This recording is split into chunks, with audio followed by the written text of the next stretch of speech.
Hello ನಮಸ್ತೆ. ಇವತ್ತು ಮಾವಿನಕಾಯಿ ಗುಳುಂಬ ಮಾಡೋದನ್ನು ನೋಡೋಣ ಬನ್ನಿ. ಮಾವಿನಕಾಯಿ ಗುಳುಂಬ ಮತ್ತು ಮಾವಿನಕಾಯಿ ಜಾಮ್ ಎಂದು ಕರೆಯುತ್ತಾರೆ ಇದನ್ನು.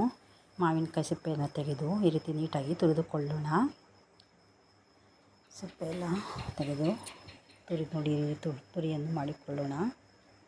ಈಗ ನೋಡಿ ತುರಿದಾಗಿದೆ. ಈಗ ಇದನ್ನು ಜಾಮ್ ಮಾಡೋದನ್ನು ನೋಡೋಣ ಬನ್ನಿ. ವಾಟೆಯನ್ನು ಬೇರೆ ಮಾಡಿ ಈ ರೀತಿ ತುರಿದುಕೊಳ್ಳಬೇಕು. ಸಣ್ಣಗೆ ತುರಿದುಕೊಳ್ಳಬೇಕು. ಇದಕ್ಕೆ 1 ಬೌಲಷ್ಟು ಬೆಲ್ಲವನ್ನು ಹಾಕಿಕೊಳ್ಳುತ್ತೇನೆ. 1 ಬೌಲ್ ಬೆಲ್ಲಕ್ಕೆ 2 ಬೌಲಷ್ಟು ಮಾವಿನಕಾಯಿ ತುರಿಯನ್ನು ಹಾಕಿಕೊಳ್ಳಬೇಕು. 1 ಬೌಲ್ ಬೆಲ್ಲಕ್ಕೆ 2 ಬೌಲು ಬೆಲ್ಲ ಹಾಕಿದರೆ ಸಿಹಿ ಕರೆಕ್ಟಾಗಿರುತ್ತದೆ. ನೋಡಿ ಈ ರೀತಿ ತುಂಬಿಕೊಂಡು ಅಳತೆ ಮಾಡಿ ಇಟ್ಟುಕೊಳ್ಳಬೇಕು.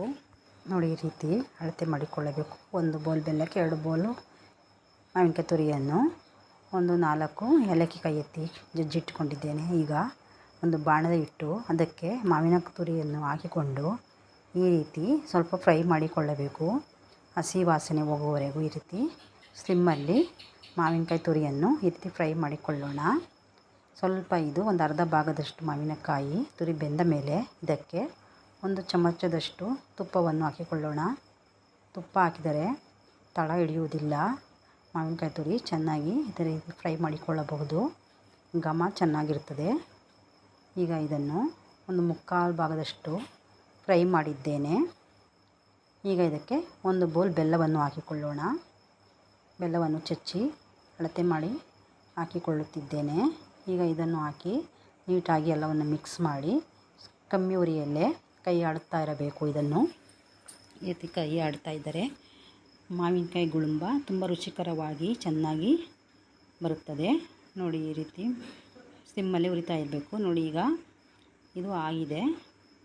ಇಷ್ಟು ಚೆನ್ನಾಗಿ ಬೆಲ್ಲವೆಲ್ಲ ಕರಗಿದೆ.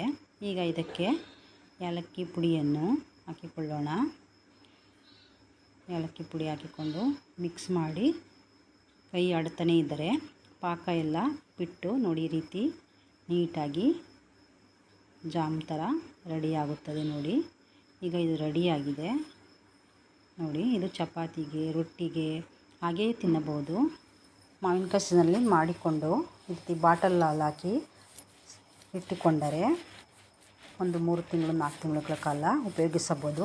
ಜಾಮ್ ರೀತಿ ತುಂಬ ಚೆನ್ನಾಗಿದೆ. ಬ್ರೆಡ್ಗೆ ಎಲ್ಲದಕ್ಕೂ ಹಾಕಿಕೊಂಡು ತಿನ್ನಬಹುದು ನಾವು. ನೀವು ಮನೆಯಲ್ಲಿ ಮಾಡಿ ಹೇಗಾಗಿದೆ ಎಂದು ನನಗೆ ಕಮೆಂಟ್ ಮಾಡಿ ತಿಳಿಸಿ. ಮಾವಿನಕಾಯಿ ಗುಳುಂಬ ರೆಡಿಯಾಗಿದೆ. ನೋಡಿ ಎಷ್ಟು ಚೆನ್ನಾಗಿ ಆಗಿದೆ ಎಂದು.